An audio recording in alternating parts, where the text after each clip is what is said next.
사람의 마음은 겉으로만 봐서는 알 수 없습니다. 가장 가까운 사람이 때론 가장 낯설고 두려운 존재일 수 있다는 걸 효선은 너무 늦게 깨달았습니다. 왜 이렇게 속이 미식거리지?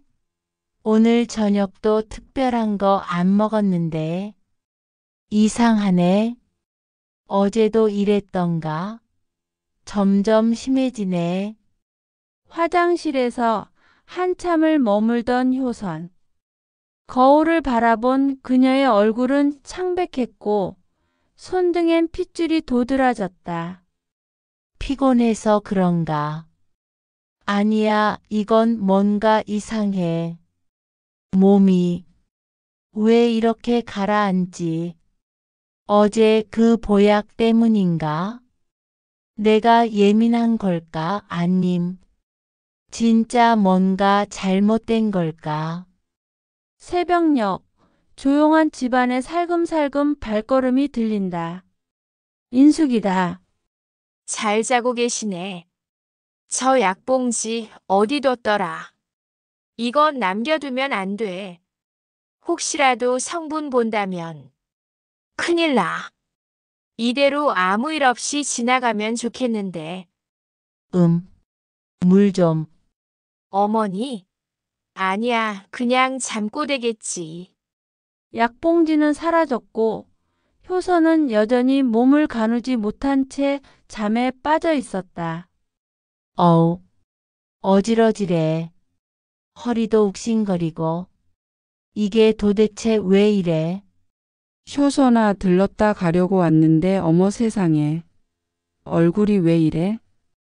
괜찮아. 잠깐 어지러워서 그런 거야. 무슨 괜찮아. 지금 바로 병원 가자. 걸을 수 있어?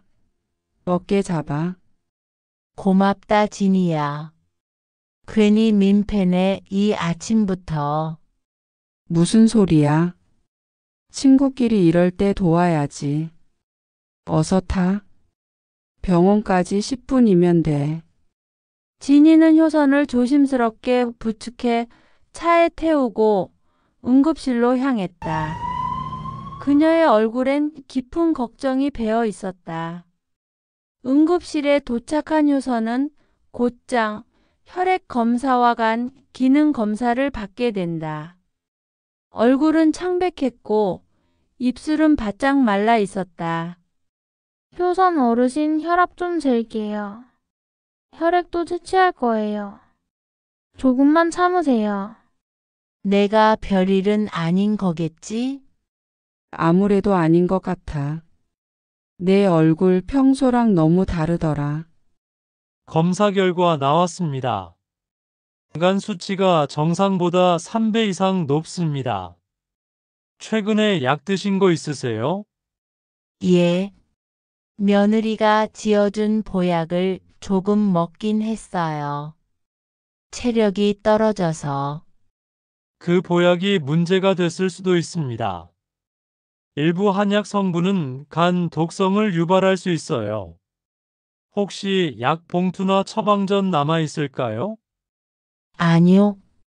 어디 둔지도 모르겠어요. 며느리가 치웠을지도. 정확한 분석을 위해 조제 내역이 필요합니다. 가능하시면 한의원의 이름이라도 기억해 보세요. 효선은 점점 불안해졌다. 단순한 체력 저하가 아니었고 며느리가 준 약에 대한 의심이 머릿속을 맴돌기 시작했다. 이름이 뭐였더라? 보약, 기력회복, 조제 한의원. 효선은 기억나는 단어들을 조합해 검색을 시작했다. 한글로, 영어로, 성분 이름으로. 숙지황, 산조인. 이건. 간 기능 저하 부작용? 여기 있네. 노인에게 장기 복용 시 간 수치 상승 위험? 화면엔 피해 사례들과 부작용 후기들이 끝없이 이어졌다. 그녀는 점점 손을 떨기 시작했다. 진이야. 혹시 인터넷 좀 봐줄래? 보약에 이상한 성분이 들어간 것 같아. 뭐? 어딘데? 내가 링크 보내줘봐. 약 이름도 같이. 숙지황, 산조인, 우슬. 이거 이 조합. 이거 맞아. 효선의 목소리엔 두려움이 가득했다. 단순한 피로 회복제가 지금 그녀의 몸을 갉아먹고 있다는 확신이 들기 시작했다. 저 이름이었던 것 같아. 뚜. 연결이 되지 않습니다. 잠시 후 다시 걸어주시기 바랍니다. 여러 차례 시도했지만 모두 실패였다. 어떤 곳은 폐업, 어떤 곳은 번호가 변경되었다는 안내음만 들려왔다. 설마. 이런 일까지? 왜 하필 이 시점에 연락이 안 되는 거야? 이게 그냥 우연이라고? 정말 아무 일도 아닌 걸까? 불길한 예감은 더 깊어졌고 그녀는 자신이 뭔가 더 큰 일에 말려들고 있다는 걸 직감하기 시작했다. 며칠 후 인숙은 다시 효선을 찾아왔다. 손엔 새 약봉지를 들고 있었다. 어머니, 요즘은 좀 어떠세요? 이번엔 한약 성분 다 바꿔서 순하게 지었어요. 그냥 좀 쉬니까 나아졌어. 약은 당분간 안 먹을게. 아니에요. 이건 정말 순한 거예요. 한약방에 가서 어머니 체질 다시 얘기하고 맞춤 조제했어요. 됐어.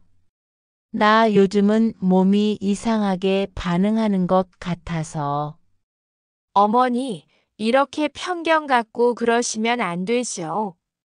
저는 어머니 건강 생각해서 그러는 건데. 효선은 인숙의 반응에서 뭔가 억눌린 분노와 불안을 동시에 느꼈다. 그리고 그 순간 확신이 생겼다. 내가 약을 안 먹겠다는데 왜 그렇게까지 강요해? 걱정되니까 그러죠. 그날 밤 효선은 인숙이 놓고 간 약봉지를 몰래 들고 나왔다. 그리고 조심스럽게 진이에게 전화했다.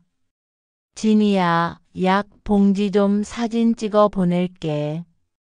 혹시 너 약사 친구한테 보여줄 수 있을까? 당연하지. 사진 보내. 얘 혹시라도 뭔가 이상한 게 들어간 거면 그냥 넘어가면 안 돼. 이게 정말 나쁜 건지 아니면 내가 예민한 건지 꼭 알고 싶어.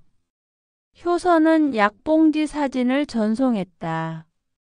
그리고 그날 밤 진이의 전화가 울렸다.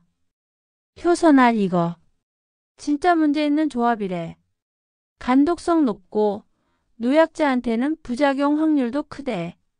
그럴 줄 알았어. 그럼 인숙이는 알고도 그랬단 얘긴가?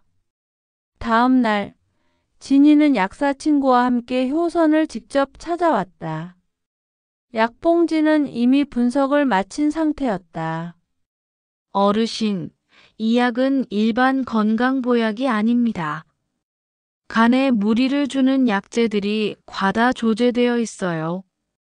특히 연세 있는 분께는 치명적일 수 있어요. 그럼 이 약 우연히 잘못 조제된 건가요?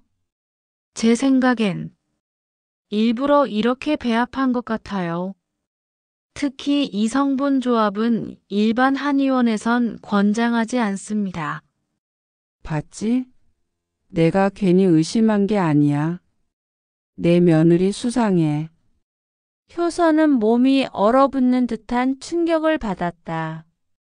사랑과 신뢰로 쌓아온 가족이란 관계가 점점 균열을 내기 시작했다. 진실을 마주한 효선은 자신의 아들에게 이 사실을 털어놓기로 결심한다. 그러나 돌아온 것은 예상치 못한 반응이었다. 종호야, 엄마가 요즘 몸이 너무 안 좋았어. 며느리가 준 약이 이상한 것 같아. 전문가도 그렇게 말했어. 또 그런 얘기야, 엄마. 인숙이 당신 얼마나 챙기는지 내가 몰라. 뭔가 착각하신 거 아니야? 아니야. 진이 친구가 약사인데 그 약 성분이 그만해. 당신이 예민하게 굴어서 문제 생긴 거잖아. 인숙이는 그런 사람 아니야. 그만 좀 하라고. 효선은 더 이상 말을 잇지 못했다. 아들마저 외면하는 현실에 마음은 무겁게 내려앉았다. 어떻게 내 아들이 내 말을 안 믿는 거야. 효선아, 이거 내가 꼭 들어봐야 해.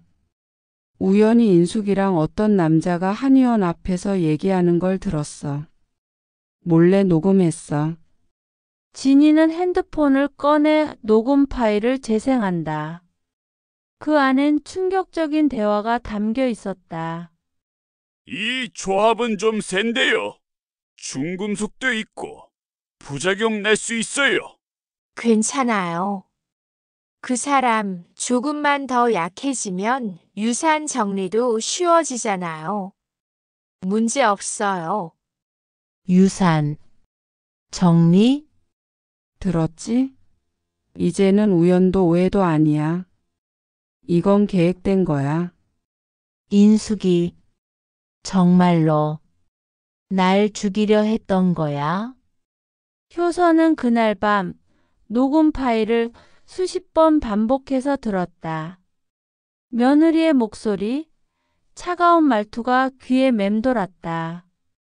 유산 정리도 쉬워질 테니까요. 이 말을 이렇게 아무렇지 않게 내가 얼마나 아껴줬는데, 가족이라고 믿었는데. 그녀의 손이 떨리기 시작했다. 눈엔 분노와 슬픔, 그리고 믿을 수 없는 배신감이 뒤섞여 있었다. 이제 이대로는 안 돼. 반드시 진실을 밝혀야 해. 이제 효선은 선택의 기로에 섰다. 침묵할 것인가, 맞설 것인가. 그리고 그녀는 조용히 경찰서를 향해 나섰다. 경찰서에서 돌아온 효선은 아무 말 없이 거실 한가운데에 멍하니 앉았다. 창밖의 햇살은 따뜻했지만 그녀의 마음은 얼어붙은 듯했다. 내가 뭘 그렇게 잘못했나? 도대체 왜 나한테 이런 일이 생기는 거지? 그녀는 소파에 기대어 눈을 감았다. 그러나 뇌리에선 며느리의 말이 지워지지 않았다. 유산 정리라니. 내가 그렇게 보였던 거야? 돈으로만. 효선은 눈물을 훔치며 결심했다. 이번만큼은 절대 침묵하지 않겠다고. 며칠 후 효선은 일부러 인숙과 단둘이 집에 있을 시간을 만들었다. 조용한 거실, 싸늘한 공기. 인수가, 우리 얘기 좀 하자. 무슨 얘기요, 어머니? 갑자기 왜 이렇게 진지하세요? 이거 내 목소리 맞지? 어머니, 그건 오해예요.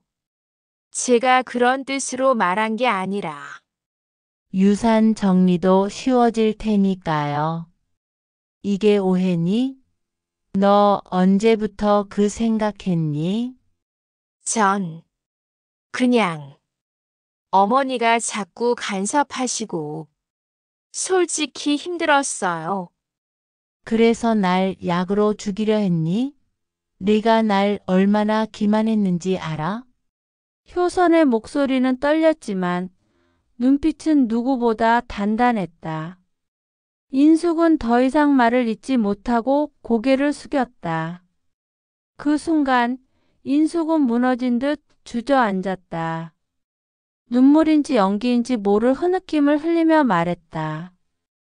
효선의 목소리는 떨렸지만 눈빛은 누구보다 단단했다.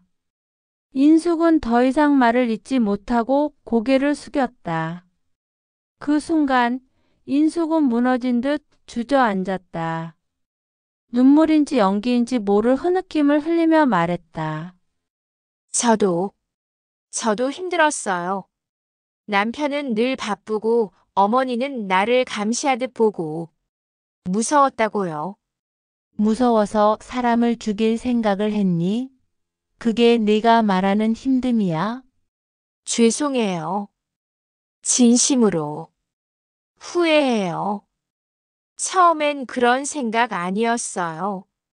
진짜 어머니 도와드리고 싶었어요. 그런데 그게 돈 때문이지? 그게 유산 때문이지? 내 진심은 거기까지였던 거야.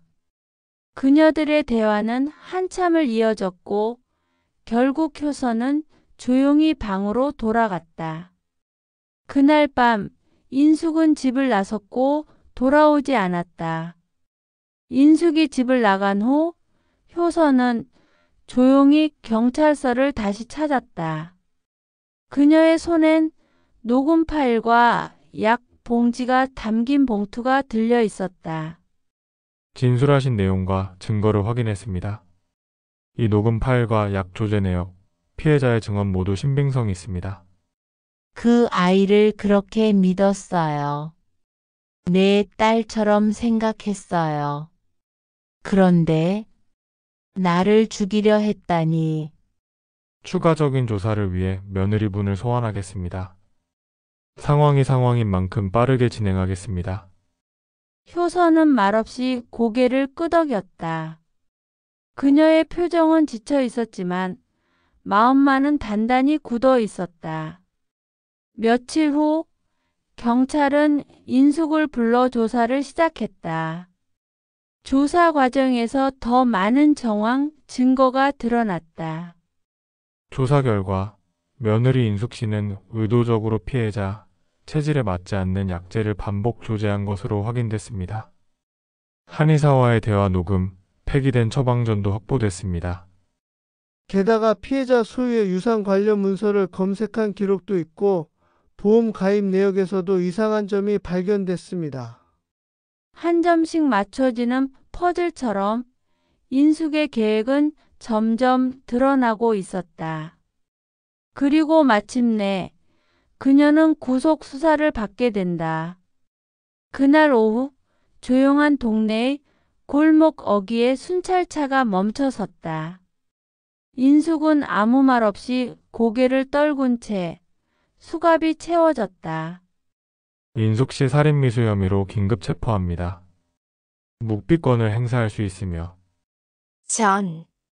전 그냥 잘 살고 싶었을 뿐이에요. 어머니가 없으면 모든 게 편해질 줄 알았어요.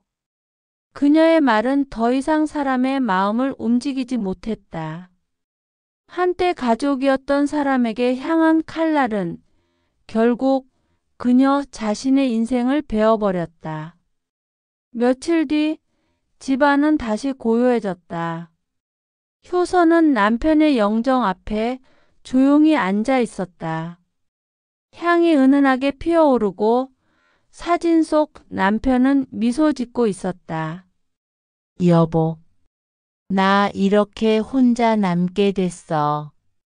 당신 떠난 뒤에도 나름대로 잘 버텼다고 생각했는데 그 아이가 이렇게 될 줄은 몰랐어. 내가 너무 믿었던 걸까? 아니면 내가 너무 모른 척하고 있었던 걸까? 영정 앞에서 흐느끼던 그녀는 조용히 고개를 들었다.